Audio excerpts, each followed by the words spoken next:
भागवत गीता का 15वां अध्याय।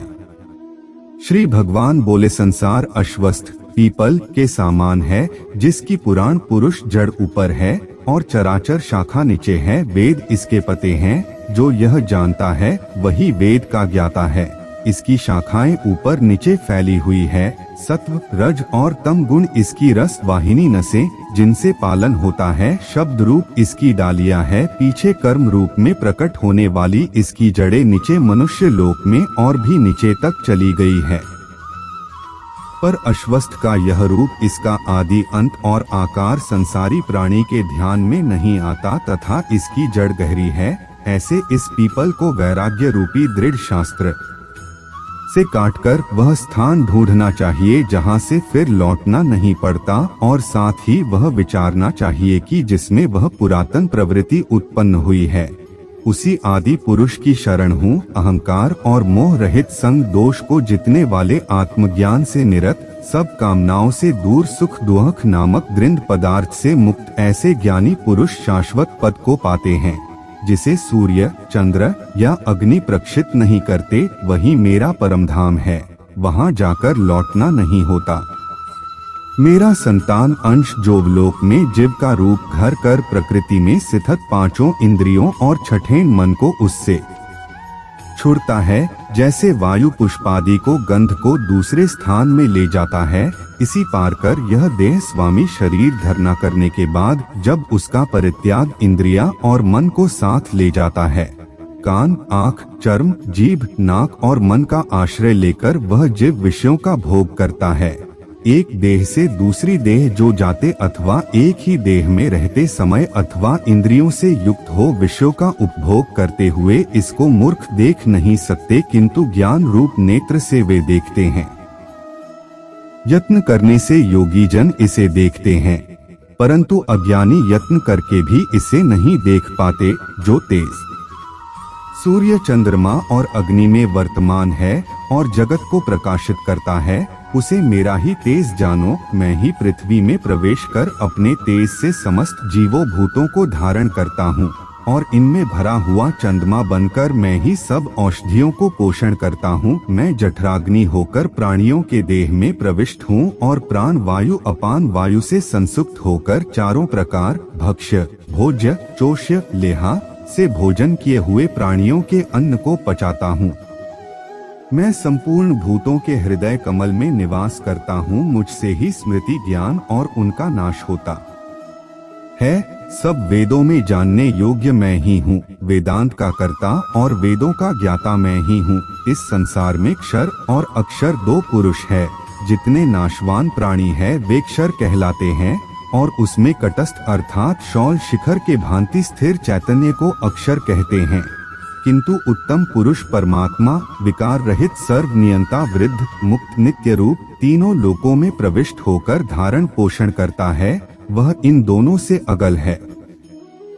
मैं क्षर और अक्षर में उत्कृष्ट हूँ, इसी कारण से लोक और वेदों में पुरुषोत्तम नाम से विख्यात हूँ। हे भारत, जो उत्तम ज्ञानी जन इस प्रकार से मुझको पुरुषोत्तम जानता है और सर्वत्रो भावेन मेरा ही स्मरण करता है। हे भारत, शास्त्र के गुहा भेद की जो मन कहा है, बुद्धिमान पुरुष कृत्य होता है। भागवत गीता का 15वां अध्याय समाप्तम। भागवत गीता का 15वां अध्याय का महत्व। श्री नारायण जी बोले, हे लक्ष्मी, अब 15वां अध्याय का महात्म्य सुन। उत्तर देश में एक नृसिंह नाम राजा था और सुभग नाम मंत्री था। राजा को मंत्री पर बड़ा भरोसा था। मंत्री के मन में कपट था। मंत्री चाहता था को मारकर राज्य मैं ही करूं। इसी भांति कुछ काल व्यतीत हुआ। एक दिन राजा नौकर चकारों सहित सो रहा था, तब मंत्री राजा को सारे नौकरों समते मारकर राज्य करने लगा। राज्य करते बहुत काल व्यतीत हुआ। एक दिन वह भी मर गया। यमराज के पास दूत बांध कर ले गए।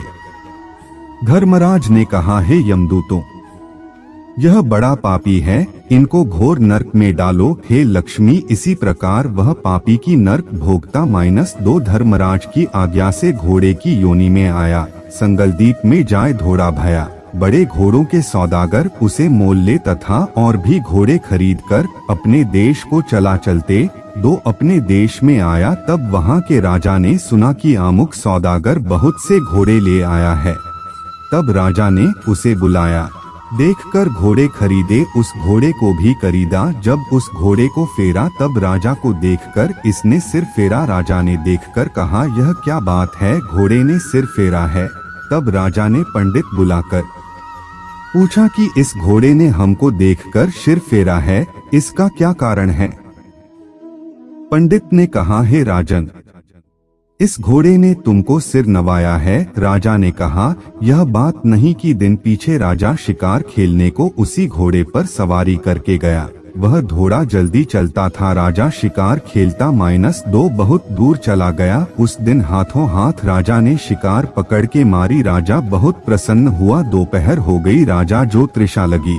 वन में एक अतीत देखा। राजा उतरा, घोड़ा वृक्ष से बांधकर कुटिया में गया। देखा तो साधु अपने पुत्र को भागवत गीता का 15वां अध्याय का पाठ सिखा रखा है। वृक्ष के पत्ते पर श्लोक लिख दिया है, बालक को कहा खेलते फिरो और इसको कंठ भी करो। जिस वृक्ष से राजा ने घोड़ा बांधा था, उसी वृक्ष के पत्ते पर श्री गीता जी का श्लोक लिखा था।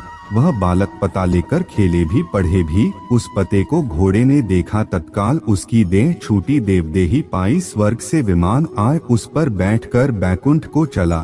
इतने में राजा पानी पीकर बाहर आया, देखे तो घोड़ा मरा पड़ा है। राजा चिंतावान होकर बोला, यह घोड़ा किसने मारा, इसे क्या हुआ। इतने में वह बोला, हे राजन, तेरे घोड़े का चैतन्य मैं हूँ, मैंने अब देवदेही पाई है, बैकुंठ को चला हूँ। राजा ने पूछा, तुमने कौन पुण्य किया है। हे राजन, यह बात ऋषिश्वर से पूछो। राजा से मुनिवर ने कहा है। राजन, गीता का श्लोक लिखा हुआ पता इसके आगे पड़ा है। घोड़े ने अक्षर देखे हैं, इस कारण घोड़े की गति हुई। राजा ने पूछा, घोड़ा कौन था, और घोड़े को सिर फिरने की बात भी राजा ने कही। मुनीश्वर ने कहा, राजन, पिछले जन्म में तू राजा था, यह तेरा मंत्री था, यह तुमको मारकर राज्य करता था, तू फिर राजा हुआ।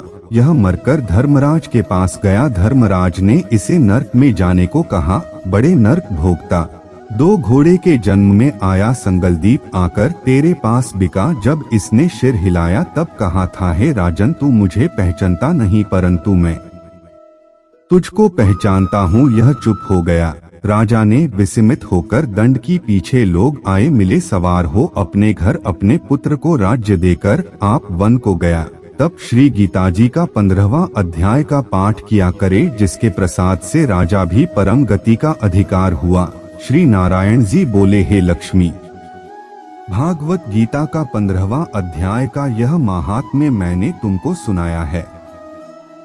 भागवत गीता का 15वां अध्याय